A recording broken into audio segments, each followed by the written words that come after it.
बर्डीपाडा टोलनाक्याच्या दुभाजकाला ट्रकची धडक, चालक जबर जखमी।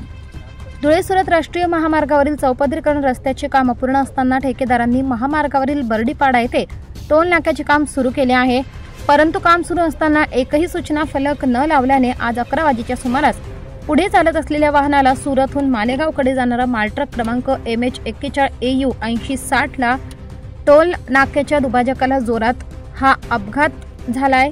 हा अपघात इतका भीषण होता की मालट्रकचे पुढील चाके निखळून दूर पावेतो निघून गेले आणि मालट्रक रस्त्यावर पलटी झाल्याने यावरील चालक शेख रफिक शेख नसीर राहणार मालेगाव हा जबर जखमी झालाय।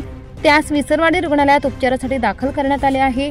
या महामार्गावर बेडकी नाक्यापासून फागणे गावापर्यंत रस्ता चौपदरीकरणचे काम जेएम म्हात्रे कंपनीने काम घेतले आहे। या रस्त्यावर ठिकठिकाणी वळण, पूल, घाट, अवघड रस्ता असून देखील कामे सुरू असलेल्या ठिकाणी त्यांनी सूचना फलक न लावल्याने अपघाताला खुले आमंत्रण मिळत आहे। तरी देखील महामार्ग प्राधिकरणाचे अधिकारी दुर्लक्ष करतात, हा मोठा प्रश्न वाहन चालकांपुढे उभा आहे।